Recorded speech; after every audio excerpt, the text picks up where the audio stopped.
Mary Geoise is burning, and it's not just smoke in the air. It's the wrath of Dragon. The revolutionary army has finally made their move, and Imu is furious. But what pushed the hidden king to the edge? And what secret power did Gaban unleash that even death couldn't match?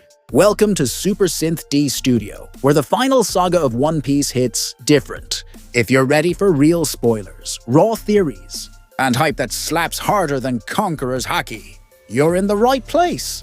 Chapter 1149 of One Piece is titled 1 Second. Once again, Oda blesses us with a color spread. This time, the Straw Hats are at a maid cafe. All the Straw Hat girls, including Lilith and Bonnie, are wearing cute maid outfits. The chapter picks up right where the last one left off. We dive back into the intense battle between Scopper Gaban and St. Sommers. And here, Gaban doesn't just win, he absolutely destroys Sommers. He slices Sommers' body into pieces using his axe infused with Haki. Sommers is still alive, but this time, he can't regenerate. This moment confirms a terrifying truth. Even when their bodies are torn apart, those who've made a contract with Imu can't die. Their souls, they're in Imu's hands, and only Imu can truly kill them. Just like what happened to Saint Saturn on Egghead. As Gaban finishes the job, Gunko arrives at the scene. Gaban tries to take her out, but thanks to his advanced observation Haki, he sees into the future. And what he sees is horrifying. Colon gets impaled by Gunko's arrow.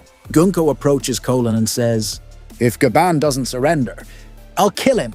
Faced with an impossible choice, Gaban suddenly halts his attack and gives up. Then it happens. Gunko stabs Gaban and throws him off the tree of Elbaf, straight into the underworld. And now it all makes sense. Why did Gaban surrender back when he faced Gear 5 Luffy and Zoro at Oris Castle? He saw something. He witnessed the overwhelming power of the Straw Hat leaders. But they weren't his true enemies, so he chose to walk away. Leakers also confirmed that Gaban uses advanced Conqueror's Haki. That's likely how he shredded Sommers in a way that prevented regeneration. Which makes it crystal clear the only way to stop the Gorosei and the Holy Knights from healing is with attacks coated in advanced Haoshoku Haki. Yes, they can be wounded, but no, they still can't die. They're souls. They're already sold to Imu, only he holds the power to erase them from existence. With Gaban taken out, Gunko now turns his attention to Brook. Their business? Far from over. And finally, we get a flashback, revealing that Brook has known Gunko since long before his pirate days. This explains why Brook reacted the way he did when he first saw Gunko back in chapter 1147. That means Gunko must be at least 60 years old by now. Suddenly, Gunko regains control over her mind. She tries to free Brook, but then Imu seizes her mind once more. And this time, she's furious.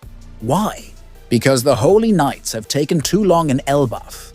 And while they've been struggling, Mary Geoise is under attack. The one leading the charge? Monkey D. Dragon. The revolution has begun. Dragon, who's been waiting and watching for years, is now on the move. His declaration from the Egghead arc echoes loud. We finish this before the world drowns. The revolutionary army starts by torching all of Mary Geoise's backup logistics. They destroy the gondola, the only way up the Red Line. Why? So the world government can't send supplies, troops, or weapons to the celestial dragons. And when the Tenryubito are starving and helpless, Dragon makes his move. With the firepower of Sabo's Meramera, Nomi, and Dragon's wind powers, they ignite Mary Geoise in a blazing inferno. And now we know why Shamrock was suddenly recalled from Elbaf. He's been ordered to return and crush the revolutionary army. The chapter ends with a chilling line from Imu. Mu shall show you how a god rules the world. Yup, Gunko has been under Imu's control this whole time. That explains the different pupils in her eyes, and the mysterious fear she has of Nika, aka name that's supposedly been erased from history, and Gunko's arrow. It's eerily similar to the one Imu used to stab King Cobra in the empty throne room. Imu is done watching. He's stepping into the war. The final battle has officially begun. One more fascinating bit. Imu says the Holy Knights have taken too long in Elbaf, but they've only been there for less than a day. Could time flow differently in Elbaf? Is this what Louis Arnoux meant when he warned, "Don't stay too long in Elbaf"? Now that's interesting. Dragon's fire has reached the heavens. Gaban's power has shaken the world. And Imu is ready to strike. The endgame of One Piece is officially underway. If you're hyped for Chapter 1149 and beyond, don't forget to like, subscribe, and drop your thoughts in the comments.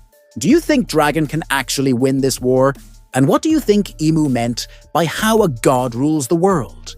I'll be reading every comment, so let's get that discussion going. This is Super Synth D Studio, signing out.